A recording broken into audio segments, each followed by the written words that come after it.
ذكر وموعظة ونور فيه شفاء للصدور وشفيعنا يوم النشور.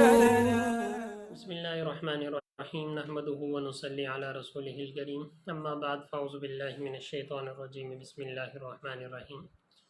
الرحمن اکیڈمی کی جانب سے خلاصہ قرآن کا سلسلہ چل رہا ہے. آج ہماری 10ویں تراویح تھی، اسی حوالے سے ہمارا آج 10واں سوا سپارہ جو 12ویں پارے کے دوسرے پاؤں سے شروع ہو کر 13ویں پارے کے نصف تک مکمل ہوتا ہے. آج اسی کی مختصر تفسیر آپ حضرات کے سامنے بیان کی جائے گی. اس میں سورہ یوسف بیان کی گئی ہے جو قرآن مجید کی اہم صورتوں میں سے ایک صورت ہے کہ جس میں حضرت یوسف علیہ السلام کے واقعے کو تفصیل سے بیان کیا گیا. حضرت یوسف علیہ السلام کا واقعہ بہت ساری نصیحتیں بھی رکھتا ہے، بہت سارے پیغامات بھی رکھتا ہے، بہت سارے احکامات بھی رکھتا ہے. اور حضرت یوسف علیہ السلام کی یہ خصوصیت بھی ہے کہ پورے قرآن مجید میں صرف اسی صورت میں اس واقعے کو تفصیل سے بیان کیا گیا، ورنہ دیگر انبیاء علیہ السلام کے واقعات کو دیکھا جائے، حضرت موسیٰ علیہ السلام، حضرت عیسیٰ علیہ السلام، حضرت نوح علیہ السلام، حضرت یعقوب، حضرت دیگر جتنے بھی انبیاء ہیں، تو قرآن مجید میں جگہ جگہ ان کا تذکرہ آیا، ان کے واقعات آئے، 20 جگہوں پہ، 25 جگہوں پہ ایک ایک نبی کا تذکرہ ہے. لیکن حضرت یوسف علیہ السلام کا جو واقعہ ہے وہ صرف سورۃ یوسف میں ہی تفصیل سے بیان ہوا ہے اور اس کا پورے قرآن مجید میں کہیں اعادہ نہیں کیا گیا. اور یہ آپ صلی اللہ علیہ وسلم کے لیے بھی تھا کہ جس طرح حضرت یوسف علیہ السلام پر مشقتیں آئیں، تکلیفیں آئیں، تو آپ صلی اللہ علیہ وسلم پر بھی ایسے حالات آ سکتے ہیں. تو آپ صلی اللہ علیہ وسلم کی ایک حوصلے کی چیز بھی تھی کہ انبیاء علیہ السلام کو اللہ تعالیٰ آزماتے بھی.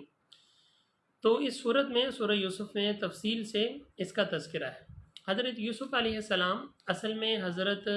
یعقوب علیہ السلام کے بیٹے ہیں. حضرت یعقوب علیہ السلام کے 12 بیٹے تھے جن میں حضرت یوسف علیہ السلام بھی تھے. پہلی اہلیہ سے 10 بیٹے ہیں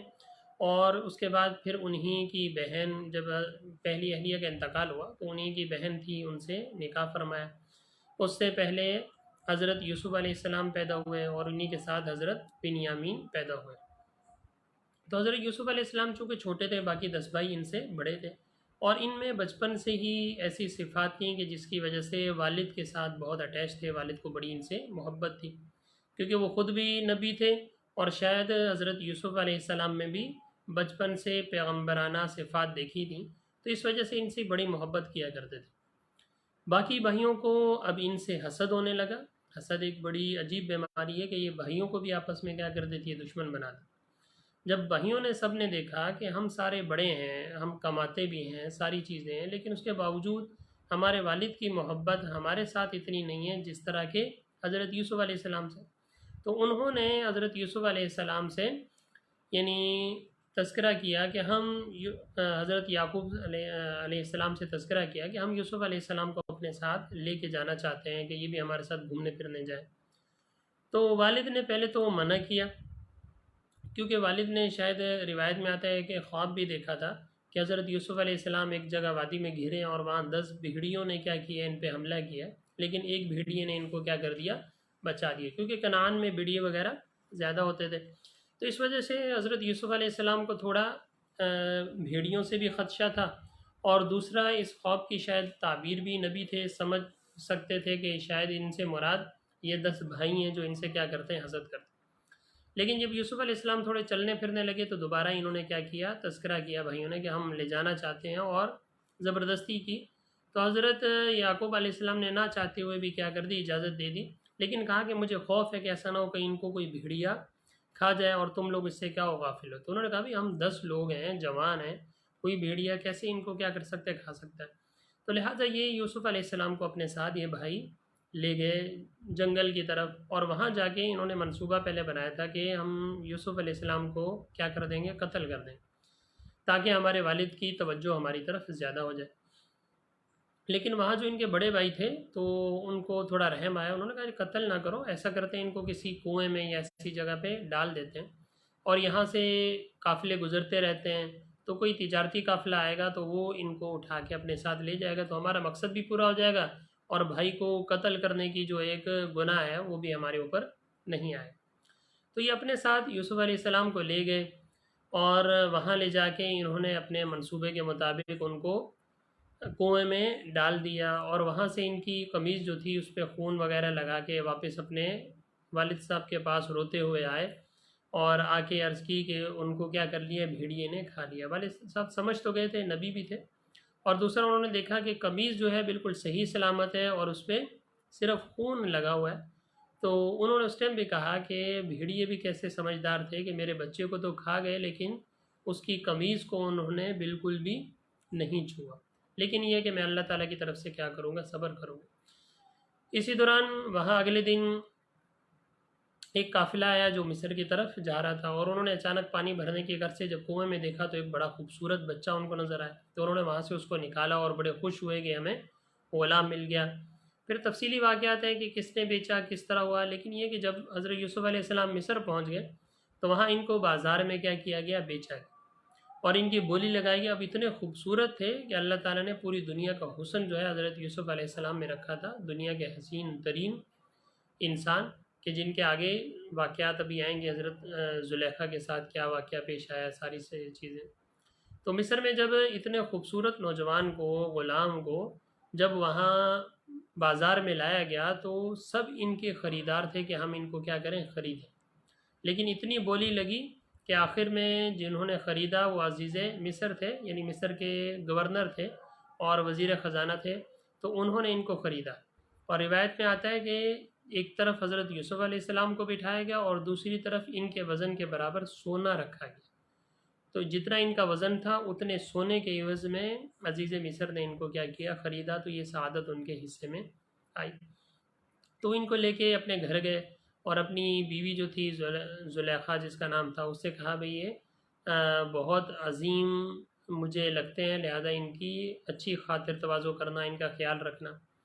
تو جب اتنے خوبصورت نوجوان تھے یہ وہاں رہنے لگے، تو آہستہ آہستہ ان کی جو اہلیہ تھیں ان کی محبت حضرت یوسف علیہ السلام پہ ظاہر ہونے لگی، اور انہوں نے ایک موقع پر یعنی دروازوں کو تالے لگائے اور حضرت یوسف علیہ السلام کو اپنی طرف یعنی غلط کام کی دعوت دی، لیکن اللہ تعالیٰ نے حضرت یوسف علیہ السلام کو اس گناہ سے بچایا، اور یوسف علیہ السلام نے پہلے بھاگنے کی کوشش کی تو انہوں نے دھمکیاں دی کہ اگر تم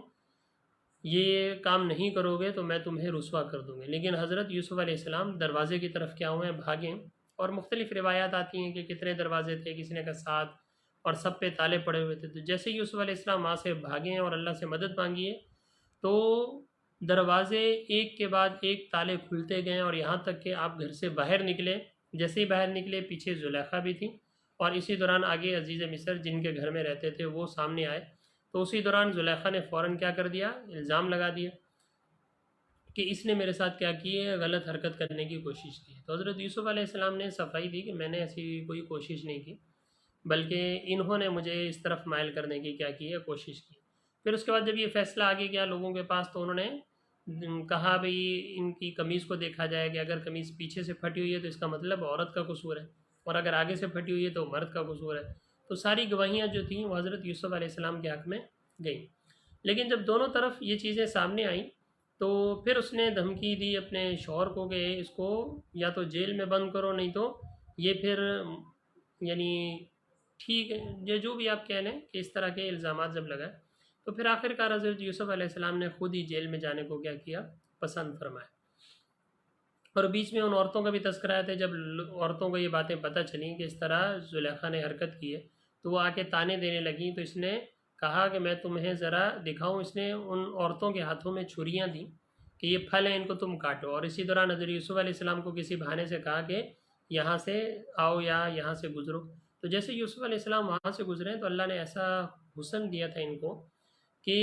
جب عورتوں نے ان کو دیکھا تو ان کو پتہ ہی نہیں چلا کہ ہم پھل کاٹ رہی ہیں یا اپنے ہاتھوں کو کیا کر رہی ہیں، کاٹ رہی ہیں، کیا اللہ تعالیٰ نے ان کو حسن دیا ہوگا۔ خیر حضرت یوسف علیہ السلام نے جیل میں جانے کو ترجیح دی اور جیل میں چلے گئے، اور وہاں جا کے پھر کافی عرصہ وہاں پہ رہے، اور پھر وہاں خوابوں دو شخص تھے، انہوں نے ان کے بطور مذاق کے کہ یہ اپنے آپ کو یعنی اللہ والا سمجھتے ہیں، یہ نبی سمجھتے ہیں، یا جو بھی ہم ان کے سامنے، دونوں نے اپنے خواب بیان کیے، اور روایت میں ہے جھوٹے خواب بیان کیے۔ ایک نے کہا کہ میں شراب یعنی پلا رہا ہوں کسی مالک کو، اور دوسرے نے کہا کہ میرے سر پہ روٹیاں رکھی ہوئی ہیں اور آگے پرندے اس کو کیا کر رہے ہیں، کھا رہے ہیں۔ تو حضرت یوسف علیہ السلام نے ان کی تعبیر بتائی کہ یہ جو شراب پلانے والا ہے یہ جیل سے رہائی حاصل کرے گا اور یہ بادشاہ کا مقرب بنے گا اور بادشاہ کو شراب پلائے، اور جو دوسرا شخص ہے کہ جس کے سر پہ روٹیاں رکھی ہوئی پرندے کھا رہے ہیں، تو اس کو سولی دی جائے گی، موت دی جائے گی، اور اس کی سولی کو، اس کی لاش کو لٹکا دیا جائے گا یہاں تک کہ پرندے آ کے نوچ کے کیا کریں گے، کھائیں گے۔ تو انہوں نے بعد میں کہا کہ ہم تو مذاق کر رہے تھے آپ نے کہ آپ ایسے ہیں۔ انہوں نے حضرت یوسف علیہ السلام نے کہا کہ اب جب خواب کی تعبیر بتا دی ہے تو اب ایسا ہی ہوگا۔ اسی لیے بزرگوں نے فرمایا کہ خواب، ہر شخص سے خواب کا تذکرہ نہیں کرنا چاہیے، کیونکہ اگر کوئی مذاق میں بھی تعبیر بتا دے گا تو پھر ویسا ہی ہو جاتا ہے۔ تو اس وجہ سے واقعی اگر کوئی اچھا خواب ہے اور اس کی، تو جو حضرات اس کی تعبیر بتاتے ہیں صرف انہی سے رابطہ کر کے تعبیر پوچھی جائے، وگرنہ ہر ایرے غیرے سے ہر خواب بیان کرنے کی ضرورت نہیں ہوتی۔ اور پھر خیر ویسا ہی ہوا کہ جس شخص کے بارے میں یہ پیشن گوئی کی تھی کہ یہ رہا ہوگا، اس کو چند دنوں کے بعد رہائی مل گئی، اس نے شکریہ ادا کیا۔ حضرت یوسف علیہ السلام نے اس کو کہا جب تم بادشاہ کے پاس جاؤ تو میرا تذکرہ لازمی کرنا، لیکن وہ بھول گئے۔ دوسرے کے بارے میں جو پیشن گوئی کی تھی، بھئی ان کو سولی پہ لٹکایا جائے گا، اسی کو سولی ہوئی، اس کو پھانسی دی گئی، اور پرندے یہاں تک کہ اس کی لاش لٹکی رہی اور پرندے آ کے اس کی لاش کو نوچ کے کیا کرتے رہے، کھاتے۔ اسی طریقے سے کچھ وقت گزرا تو مصر کا جو بادشاہ تھا اس نے ایک خواب دیکھا۔ اس نے خواب دیکھا کہ 7 موٹی موٹی گائے ہیں اور وہ 7 دبلی گایوں کو کیا کر رہی ہیں، کھا رہی ہیں۔ اسی طرح 7 خوشے گندم کے ہرے بھرے دیکھے اور 7 بالکل خوشے سوکھے ہوئے دیکھے۔ تو اس نے جو وہاں کے لوگ تھے ان سے تذکرہ کیا کہ میں نے اس طرح خواب دیکھا ہے، اور جو عالم تھے، بڑے تھے، ان سے اس کی خواب کی تعبیر پوچھی، لیکن ہر کسی نے بتانے سے کیا کر دیا، انکار کر دیا کہ ہمیں نہیں پتہ۔ تو اب اس شخص کو یاد آیا کہ جو بادشاہ کا مقرب بن گیا تھا کہ یار جیل میں ایک شخص تھے، اس نے خواب کی تعبیر ہمیں بتائی تھی۔ تو اس نے بادشاہ سے عرض کیا کہ اس طرح جیل کے اندر ایک شخص تھا جو خواب کی تعبیر بتاتا ہے اور بڑا اللہ والا ہے، اور اس نے مجھے کہا تھا کہ میں اب تک پیغام پہنچاؤں لیکن میں بھول گیا۔ تو بادشاہ نے کہا ٹھیک ہے تم ان سے پوچھ کے آؤ۔ تو یہ گئے، تفصیلی واقعہ، یہ گئے حضرت یوسف علیہ السلام کے پاس، وہاں جا کے اس خواب کی تعبیر پوچھی۔ تعبیر حضرت یوسف علیہ السلام نے تعبیر بھی بتائی، اور تعبیر بتانے کے ساتھ ساتھ اس کی تدبیر بھی بتائی کہ کس طریقے سے گورنمنٹ کو، حکومت کو کرنا چاہیے تاکہ یہ 7 سال جو ہے خوشحالی کے ہوں گے، اس میں ہر طرف زرخیز زمین ہوگی، ہر طرف سبزہ ہی سبزہ ہوگا، ہر طرف اناج ہی اناج ہوگا، لیکن اس کے 7 سال جو بعد آئیں گے وہ بڑا قحط ہوگا۔ تو اگر ان 7 سالوں میں گندم کو صحیح طریقے سے محفوظ کر لیا جائے تو اگلے 7 سال آسانی سے کیا ہو سکتے ہیں، گزر سکتے ہیں۔ جب بادشاہ نے اس تعبیر کو سنا تو انہوں نے پیغام بھیجا اس شخص کو تو فوراً کیا کرو، رہا کرو، میرے پاس لے کے آؤ۔ لیکن یوسف علیہ السلام نے کہا نہیں، پہلے ان عورتوں کا جو واقعہ ہے اس کے بارے میں تسلی فرمائے۔ تو پھر اس واقعے کی تحقیق کی، یہاں تک کہ زلیخا نے پھر خود اقرار کیا کہ واقعی میں نے ان پہ کیا کیا تھا، الزام لگایا تھا، اور یہ بالکل کیا ہے، بری ہیں۔ تو حضرت یوسف علیہ السلام کے وہاں سے پھر لایا گیا اور وزارت کے منصب پر ان کو کیا کیا گیا، فائز کیا گیا، اور پھر انہوں نے حکمت عملی کے ساتھ 7 سال جو ہے گندم کو کیا کیا، ذخیرہ کیا۔ اور اس کے بعد پھر قحط کا جب دور شروع ہوا مصر کے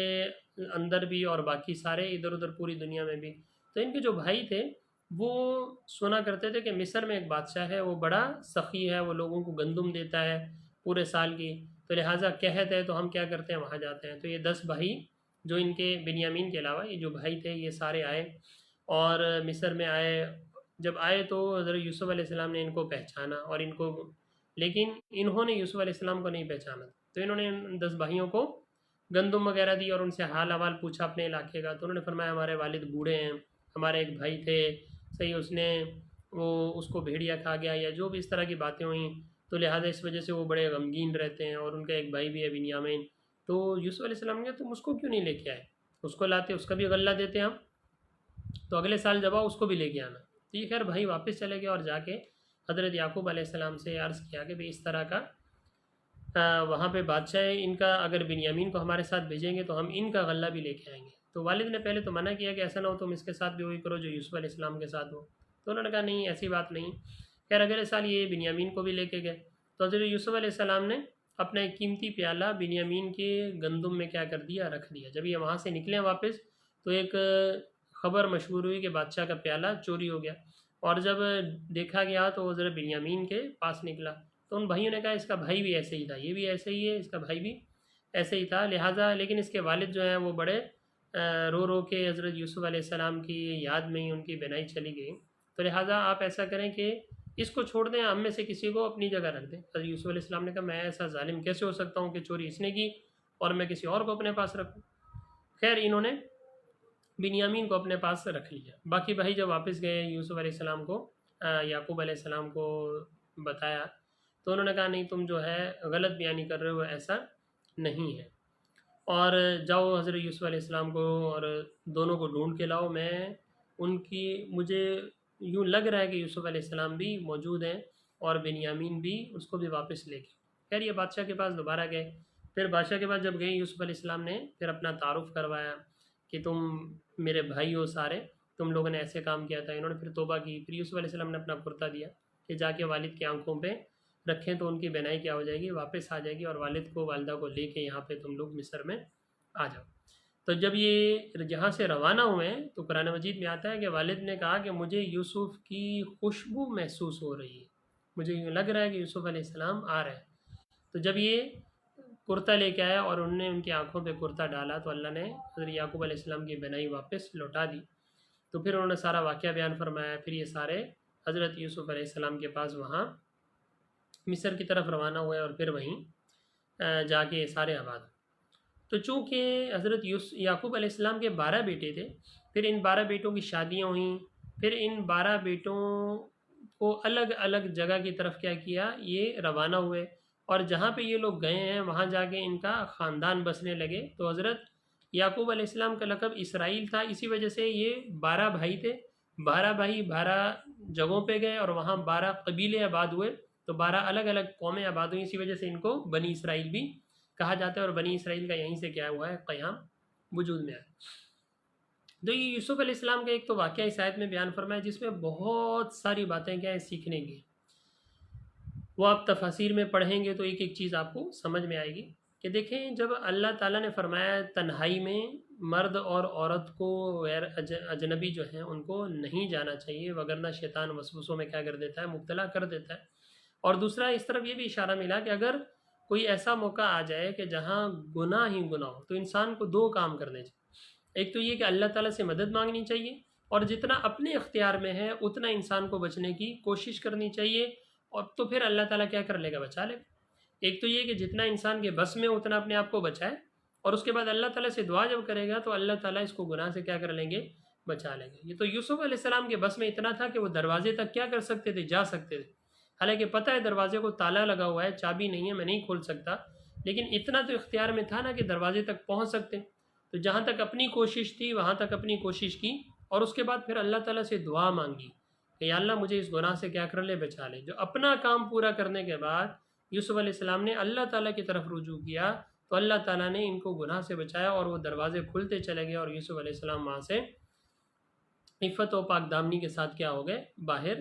نکل گئے۔ تو اس سے ہمیں یہ سبق ملتا ہے کہ ہمیں اپنی زندگی میں جتنا ہم سے ہو سکے گناہوں سے بچنے کی کوشش کرنی چاہیے، اور گناہوں سے بچنے کے ساتھ ساتھ اللہ تعالیٰ سے دعا بھی مانگنی چاہیے کہ یا اللہ ہمیں ان گناہوں سے کیا کر لیں، بچا۔ تو اس طرح یوسف علیہ السلام کے واقعے سے ہمیں بہت ساری چیزیں اس میں سیکھنے کو ملتی ہیں، تو اس واقعے کو تفصیل سے پڑھنا چاہیے، اور اس میں جتنے بھی احکام ہیں ان کو تفصیل سے کیا کرنا چاہیے، پڑھ کے اپنی زندگی میں کیا کرنا چاہیے، عمل میں اس کو لانا چاہیے۔ اس کے بعد آگے سورۃ ہود ہے، 10واں پارہ جو ہے وہ شروع میں تو سورۃ ہود کا جو حصہ تھا وہ تھا، پھر سورہ یوسف ہے، اور اس کے بعد سورۃ الرعد شروع ہوتی۔ تو آج کے ہمارے 1.25 سپارے میں سورۃ الرعد کا بھی کچھ حصہ ہے۔ سورۃ الرعد کے شروع میں ہی اللہ تعالیٰ نے مشرکین جو یہ کہا کرتے تھے کہ نہیں، بس جب انسان مر جائے گا تو مرنے کے بعد کوئی زندگی نہیں ہے، تو اللہ تعالیٰ نے بعث بعد الموت کے عقیدے کو اس میں کیا کیا ہے، بیان فرمایا کہ یہ ان کی بات کوئی تعجب والی نہیں ہے کہ انسان جب مر جائے گا بالکل مٹی ہو جائے گا، ذرہ ذرہ ہو جائے گا، تو اللہ تعالیٰ پھر انسان کو اس سے کیسے دوبارہ پیدا کریں گے۔ فرمایا یہ تعجب کی بات نہیں ہے، تعجب کی بات تو یہ ہے کہ جب انسان کا ذرہ بھی نہیں تھا تو وہاں سے اللہ تعالیٰ نے کیسے انسان کو کیا کیا ہے، پیدا کیا۔ جب وہاں سے اللہ تعالیٰ پیدا کر سکتے ہیں تو مرنے کے بعد تو بدرجہ اولیٰ کیا کر سکتے ہیں پیدا، کیونکہ اول ایجاد کرنا کیا ہوتا ہے، مشکل ہوتا ہے۔ کوئی بھی چیز ہے، آج کل جس طرح ٹیکنالوجی ہے، نئے سے نئے موبائل بن رہے ہیں، تو نئے سے نئے موبائل بن رہے ہیں، ٹیکنالوجی میں مزید اضافہ ہوتا جائے، یہ کمال کی بات تھوڑی ہے۔ اصل کمال کی بات تب تھی جب پہلی دفعہ کسی نے اس موبائل کو کیا کیا تھا، ایجاد کیا تھا، یہ کمال کی چیز تھی نا۔ اب تو اسی کو دیکھ دیکھ کے، اسی کو کر کر کے بناتے جا رہے ہیں لوگ، مزید ترقی کرتے جا رہے ہیں، یہ کمال تھوڑی ہے۔ تو اسی طریقے سے یہ مشرکین کہتے ہیں کہ قیامت کے دن اللہ تعالیٰ کیسے انسانوں کو جو بالکل ختم ہو چکے ہیں دوبارہ سے کیا کریں گے، زندہ کریں گے۔ فرمایا یہ کوئی تعجب کی بات تھوڑی ہے، جب اللہ تعالیٰ پہلے زندہ کر سکتے ہیں، عدم سے وجود میں لا سکتے ہیں، تو اب تو بدرجہ اولیٰ کیا کر سکتے ہیں، پیدا کر سکتے ہیں، تو اس میں کوئی تعجب کی بات نہیں۔ تو یہ آج ہمارا سوا سپارہ تھا جو 12ویں پارے کے دوسرے پاؤ سے لے کے 13ویں پارے کے نصف تک مکمل ہوا، جس میں یوسف علیہ السلام کے واقعے کو سورہ یوسف میں تفصیل سے بیان کیا گیا، اور اس میں ہمارے لیے بہت ساری عبرتیں، بہت ساری نصیحتیں ہیں، لہٰذا اس واقعے کو تفصیل سے پڑھنا بھی چاہیے، اور اس کے ساتھ ساتھ اس کو اپنی زندگی میں عمل میں بھی لانا چاہیے۔ اللہ تعالیٰ سے دعا ہے کہ اللہ تعالیٰ ہماری اس کوشش کو، ہماری اس محنت کو قبول فرمائے۔ وآخر دعوانا الحمد للہ رب العالمین۔